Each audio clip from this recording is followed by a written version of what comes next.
that my brother had been taking credit for every single payment I'd made, and that my parents had taken out a second mortgage on the house I'd actually paid off, borrowing $180,000 against equity I'd built with my money. My name is Jordan Hayes, and this is the story of how I financially supported my entire family for 6 years while they told everyone I was the selfish child who never contributed, only to discover they'd been stealing from me the entire time. I'm the oldest of 3 kids in the Hayes family. My brother Connor is 2 years younger, works in sales, and has always been what my parents call charismatic. My sister Alexis is 5 years younger, recently graduated college and still lives at home. I'm the one who left. When I was 21, I graduated from Georgia Tech with a degree in software engineering and immediately got a job offer from a tech company in Atlanta making $78,000 a year. It was 2017 and that felt like all the money in the world.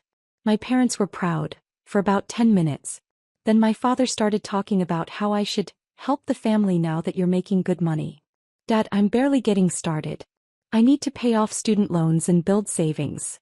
Family helps family, Jordan. We raised you. We paid for your college. You took out Parent Plus loans that I'm helping you pay back, I corrected. I'm sending you $300 a month for those. $300? My mother's voice was sharp. Your brother sends us money whenever we need it.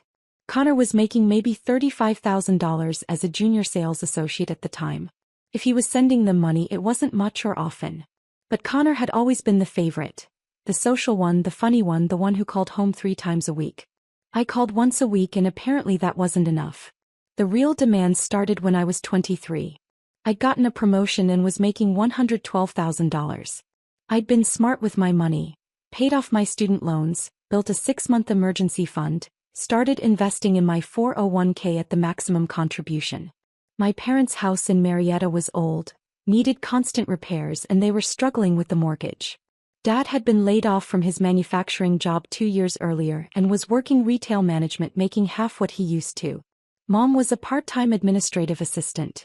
Connor was still in sales, doing okay but not great. Alexis was in college. One Sunday dinner, my father laid out the situation. Jordan, we might lose the house. The mortgage is $2,800 a month and we can't keep up. We're 3 months behind. Have you talked to the bank about a modification? I asked. They won't work with us. We need help. You're making 6 figures now. You could cover this easily. Dad, $2,800 a month is $33,600 a year. That's a third of my salary after taxes. And this house is your family home. Where do you think we'll go if we lose it? You want your mother and sister on the street. The guilt was crushing. I looked at my mother's face, she was crying. Alexis looked terrified. Connor sat there silent, not offering anything. I can help temporarily, I said. While you get back on your feet. Maybe 6 months while Dad finds a better job. 6 months would be amazing, Mom said, squeezing my hand. You're saving us, Jordan. That was 6 years ago. If you've ever been the family ATM, hit that like button and subscribe right now. You're not going to want to miss what happened next.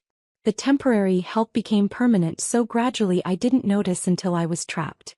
I started paying their $2,800 mortgage directly to the bank every month. Then Dad asked if I could cover utilities too, another $400 a month.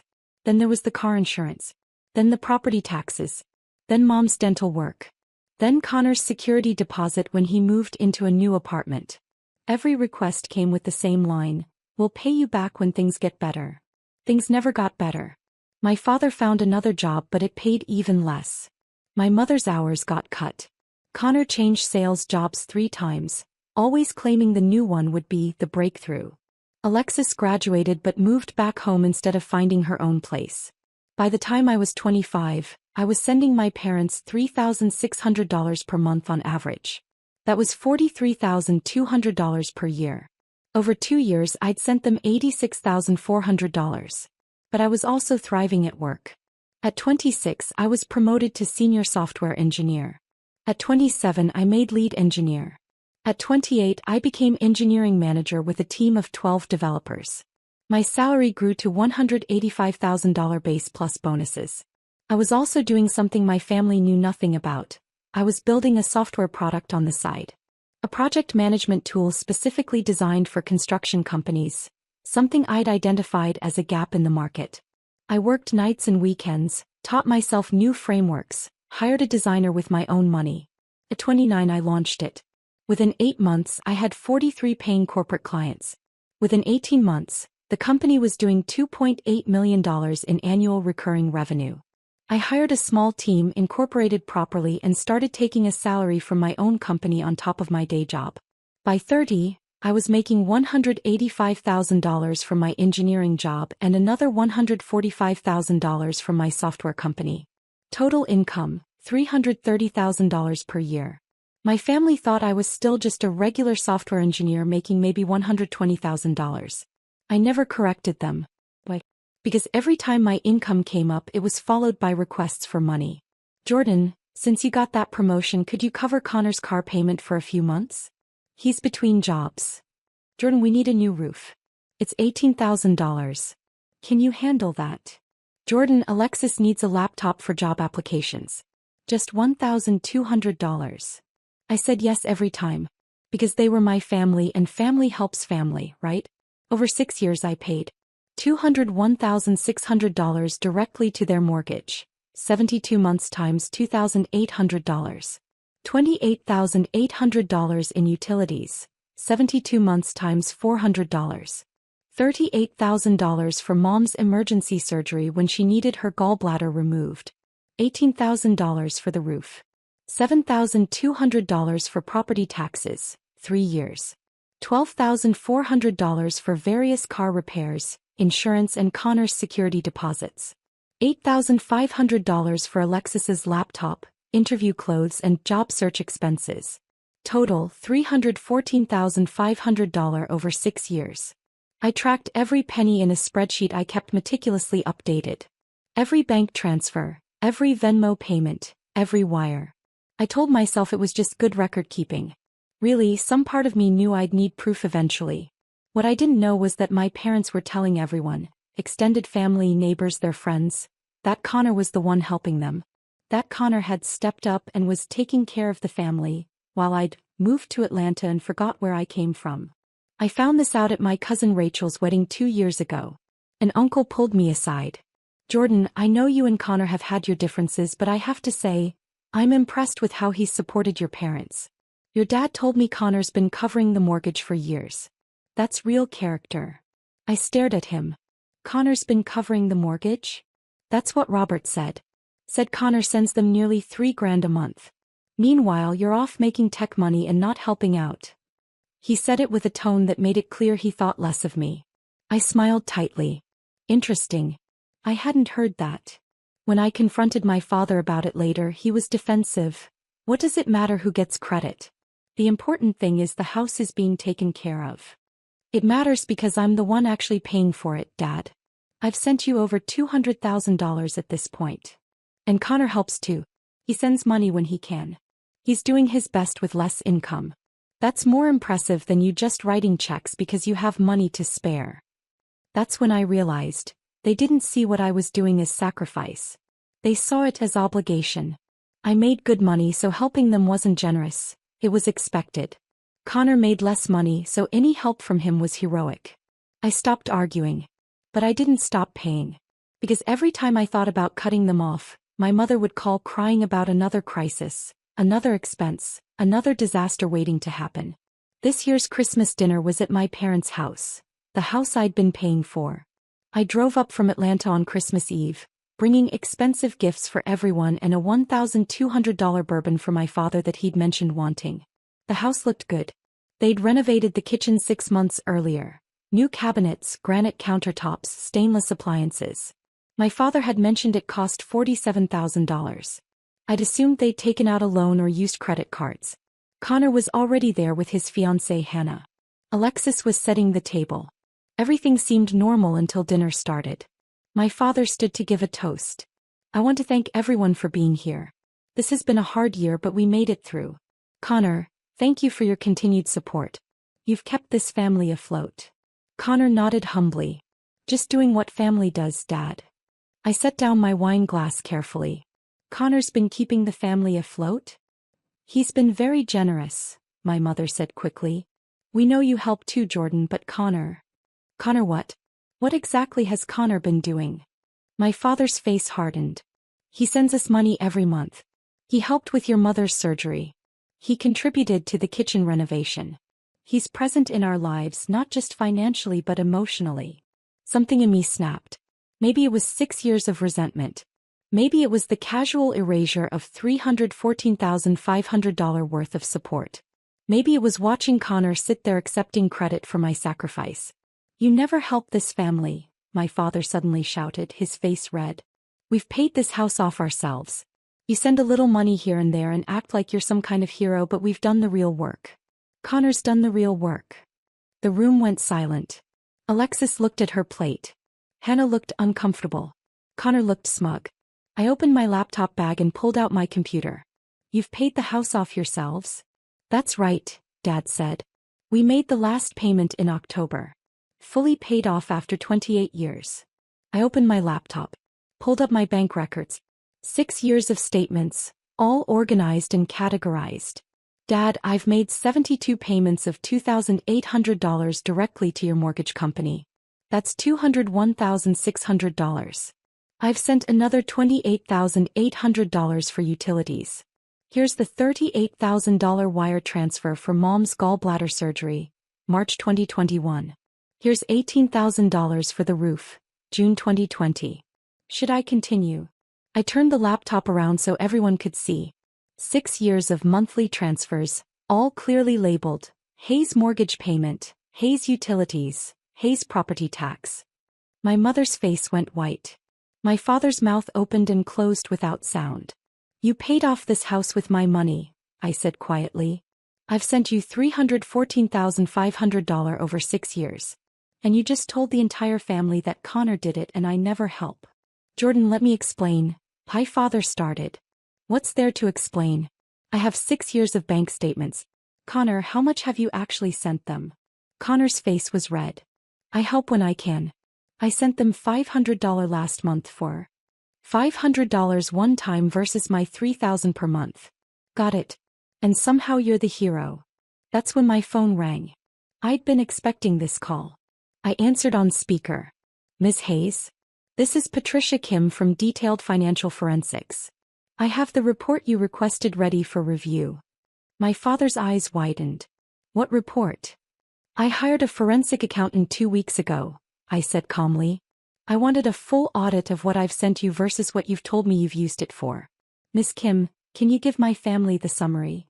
Drop a comment and let me know where you're watching from tonight. Patricia Kim's voice was professional and devastating.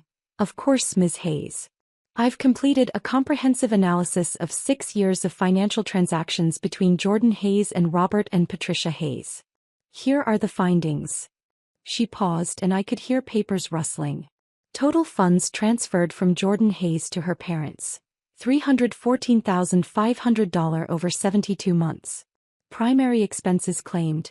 Mortgage payments, utilities, medical expenses, home repairs, and various family emergencies. My father tried to interrupt. We never said. Let her finish, Dad, I said coldly. Patricia continued. However, cross-referencing with public records and bank statements provided by the elder Hayes family revealed several discrepancies. First, the mortgage. Ms. Hayes paid a total of $201,600 toward the mortgage over 6 years. The mortgage should have been paid off in full by month 68 based on the remaining balance when payments began. Okay, so we paid it off early, my mother said weakly. What's wrong with that? Mrs. Hayes, the mortgage was paid off in month 68 as projected. However, in month 69, 14 months ago, you and Mr. Hayes took out a second mortgage on the property for $180,000. These funds were not disclosed to Ms. Jordan Hayes, who continued making what she believed were mortgage payments for another 14 months, an additional $39,200 that went into your general account, not toward any mortgage. The room went dead silent. You took out a second mortgage? I said slowly. After I paid off the first one? My father's voice was defensive. We needed the money for improvements. The kitchen, new flooring, Alexis's student loans. You told me Alexis got scholarships that covered her loans. Some of them, Alexis mumbled. Not all. Patricia Kim continued. Additionally, the $38,000 provided for Mrs. Hayes's gallbladder surgery was significantly more than the actual medical expense. Hospital records show the total out-of-pocket cost after insurance was $8,400. The remaining $29,600 was deposited into the Hayes family's savings account. My mother started crying. We needed a cushion, Jordan. We couldn't survive on just. You lied to me. You said it cost $38,000 for the surgery. We didn't lie. We needed the extra for recovery time and the kitchen renovation, Patricia said. The $47,000 renovation was funded by the second mortgage proceeds, not by the Hayes family's savings as implied to Ms. Jordan Hayes. Moreover, I found evidence that Connor Hayes received a total of $31,000 in direct payments from his parents over the past 2 years, payments that likely came from funds Jordan provided. I looked at Connor. They've been giving you my money?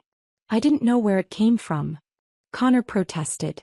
They said they had extra savings and wanted to help me with my business startup. Your business startup? I laughed, but there was no humor in it. You mean the one that failed after 6 months? My father stood up. Jordan, you're making this sound worse than it is. We borrowed some money against the house for improvements. We helped Connor when he needed it. We set aside some savings for emergencies. You have plenty of money, you didn't need that cash back. It's not about needing it back, Dad. It's about the lying. It's about taking credit away from me and giving it to Connor. It's about telling everyone I'm the selfish child who doesn't help when I've been supporting this entire family for 6 years. We never said you were selfish, my mother cried. Uncle Mike told me 2 years ago that you said Connor was covering the mortgage. Your neighbor Mrs. Patterson told me last year that you brag about Connor taking care of you. Alexis, didn't Aunt Linda tell you I was too busy with my career to care about family? Alexis nodded miserably. She said you were successful but cold. That Connor had the better heart. Patricia Kim spoke again. There's one more significant finding. The Hayes family filed taxes claiming financial hardship and received earned income tax credit refunds totaling $17,800 over 3 years. However, if Jordan's support had been properly documented as income or gifts, the family would not have qualified for these credits. This could constitute tax fraud. My father's face went from red to gray. We didn't commit fraud. You failed to report substantial financial support as income, Patricia said. I'm obligated to inform you that the IRS may have questions if this comes to their attention. Are you threatening us? My father demanded, looking at me. I'm not threatening anyone.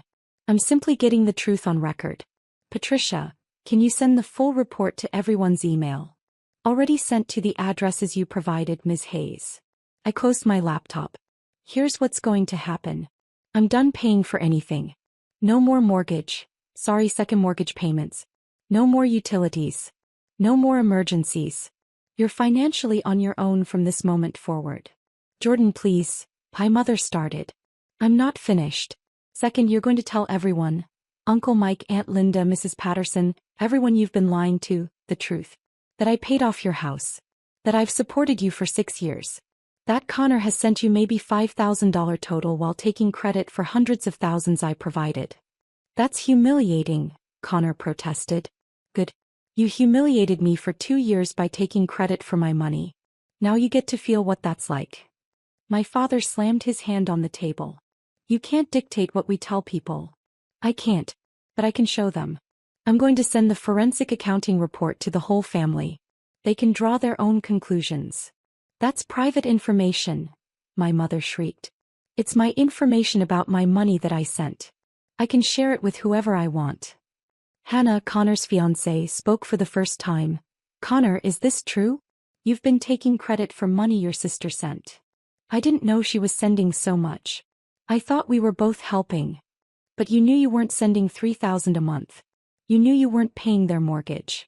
Connor had no answer for that. I stood up. One more thing. The $180,000 second mortgage you took out?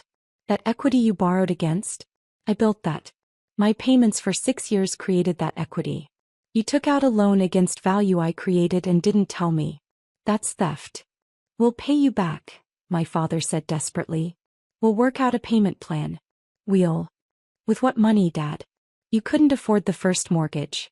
How are you going to afford the second one without my help? The reality hit him. Without my $2,800 monthly payments, they couldn't cover their mortgage, utilities, and living expenses. The second mortgage payment was probably another $1,200 per month at least. We'll figure it out, he said, but his voice had lost all conviction. I'm sure Connor will help, I said. Since he's the generous one. The one with the real character. The one who's kept this family afloat. I started packing my gifts back into my bag. I'd brought them, I was taking them back. Jordan, you're really going to abandon your family on Christmas? My mother asked. I'm not abandoning anyone. I'm just declining to be lied to, stolen from, and erased anymore. You taught me that family helps family. You just forgot that respect and honesty are part of that deal. Hit that subscribe button if you've ever had to set boundaries with toxic family, because what happened next destroyed everything they'd built on my money. I drove back to Atlanta that night. Christmas dinner uneaten, gifts reclaimed, and 6 years of financial support terminated. The fallout started immediately. By December 26th, I'd sent the forensic accounting report to my extended family. Aunts, uncles, cousins, anyone my parents had lied to about me. I included a simple cover note. For years, you've been told that I don't support my family and that Connor does. Here's the truth, documented by a professional forensic accountant. I'm sharing this not to embarrass anyone but to correct the record. The responses were immediate and overwhelming. Uncle Mike called, Jordan, I owe you a massive apology. Your father told us Connor was covering everything. I had no idea you'd been supporting them like this. Aunt Linda sent a long email. I feel terrible. I repeated what your parents told me, that you were too focused on your career to help. I'm so sorry I believed them without asking you directly. Cousin Rachel was furious. Your parents literally stood in my kitchen last year and talked about how Connor sacrificed his own financial stability to keep them housed. They were lying the whole time? What the hell? My parents' social circle imploded. Mrs. Patterson, their neighbor who'd always praised Connor's generosity, apparently confronted my mother at the grocery store. You told me Jordan abandoned you. You let me badmouth that girl at book club. I feel like an idiot. Connor's life fell apart faster. Hannah broke off their engagement 3 days after Christmas. I can't marry someone who'd steal credit for his sister's generosity, she told him in a text that Connor's friend later shared with me. It shows a fundamental character problem. What else would you lie about? Connor's social media, which had been full of humble posts about helping family and stepping up when it matters, became a liability. People started commenting, "Is this the family you were helping with your sister's money? And how much of this did you actually do versus take credit for?" He deleted all his social media accounts within a week. My parents faced their own reckoning. The second mortgage payment was $1,350 per month. Combined with utilities, property taxes, food, and regular expenses, they needed about $4,200 per month minimum to survive. My father's retail management job paid $3,100 per month. My mother's part-time administrative work paid $1,800 per month. Together, they brought in $4,900 per month, leaving them only $700 for food, gas, medical expenses, and any emergencies. They couldn't do it. Within 6 weeks, they'd missed their first second mortgage payment. By March, they'd missed 3 payments. The bank sent default notices. My mother called me 17 times. I didn't answer. Finally, she sent an email. "Jordan, please. We made mistakes. We're sorry. We can't lose this house. You've invested so much in it already. Don't let that investment disappear because you're angry at us. We'll do anything. We'll tell everyone the truth. We'll have Connor apologize publicly. Just please don't let us lose our home." I responded with one line, "You already lost it. You just don't know it yet."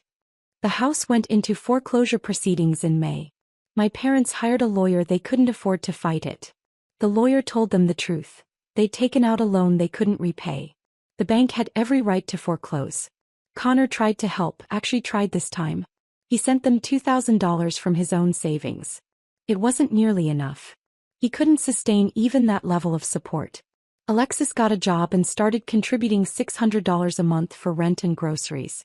It helped but didn't solve the problem. In July, my father called me from a number I didn't recognize. I answered by mistake.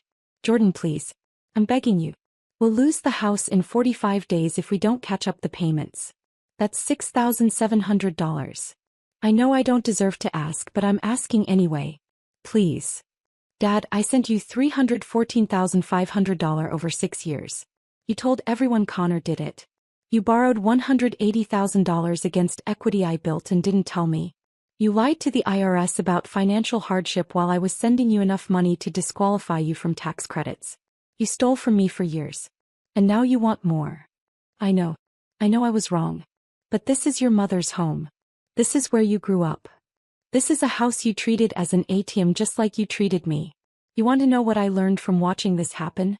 That sometimes the kindest thing you can do for someone is let them experience the natural consequences of their choices. Jordan, please. I hung up. The house sold at auction in September for $340,000. After paying off both mortgages and fees, my parents netted about $18,000. They used it to move into a 2-bedroom apartment in a less expensive part of Marietta. The apartment is small. My mother works full-time now at a different company that actually offers benefits. My father got a second job doing weekend security. Alexis moved out and got roommates. Connor lives 45 minutes away and visits maybe once a month. They're surviving. But they're not comfortable. And they're not getting any help from me. 18 months after that Christmas dinner, I'm sitting in my Atlanta condo. A beautiful 3-bedroom place I bought last year for $680,000, paid in cash, when I get an unexpected call. It's Connor. Jordan, I need to talk to you. Can we meet for coffee? Almost say no. Then curiosity wins. Fine. Tomorrow 2 p.m. the place near Georgia Tech. He's already there when I arrive, looking older than his 31 years should allow. The confidence is gone. He looks tired and smaller somehow. Thanks for meeting me. He starts. What do you want, Connor? I want to apologize. Really apologize, not the bullshit half apology I gave at Christmas. I took credit for what you did. I let Mom and Dad erase your contributions. I sat there accepting praise for money I didn't send. That was wrong. There's no excuse. I sip my coffee and wait. I was jealous, he continues. You were always smarter, more successful, more disciplined. I got the social stuff. The friends, the popularity, the charm. But you got the actual success. And instead of working harder, I just let them believe I was doing more than I was. It was easier than admitting I was the failure they were scared you'd be. You weren't a failure, Connor. You just weren't willing to do the work. I know that now. Losing Hannah was a wake-up call. She said I had a character problem and she was right. I've been doing therapy for a year. Actually examining why I did what I did. Good for you. Seriously. I mean it. Growth is growth. I can't fix what I broke. But I wanted you to know I see it now. What you did for them, for us, was incredible. You supported an entire family for 6 years while building your own career. I sent maybe $5,000 total and acted like a martyr. You deserved better from all of us. Yes, I did. Are you ever going to forgive them? Mom and Dad? I consider the question carefully. I don't know. Maybe someday. But forgiveness doesn't mean reconciliation. I can forgive them for being weak and dishonest without letting them back into my life to do it again. That's fair. He stands to leave, then turns back. For what it's worth, and I know this might not mean much coming from me, I'm proud of you. What you built, who you became. You did it without shortcuts or credit stealing or any of the bullshit I pulled. That's real success. After he leaves, I think about that conversation for a long time. My software company hit $4.7 million in annual recurring revenue this quarter. I hired a CEO to run day-to-day operations so I can focus on product development and strategy. I'm on track to have a $12 million exit within 3 years if I want it. I bought a lake house in North Carolina last month. A beautiful 4-bedroom property where I can escape and work remotely. I have genuine friends, a fulfilling career, and complete financial security. Everything my family wanted but was never willing to build for themselves. Last week I got a letter from my mother. Not email, an actual handwritten letter on nice stationery. And I know I don't deserve a response, but I need you to know some things. You were right about all of it. We used you. We erased you. We let Connor take credit for your generosity because it was easier than admitting we'd raised one child who worked hard and one who coasted on charm. We wanted both of you to be successes, and when only you achieved it, we couldn't face what that said about our parenting. Losing the house was humiliating.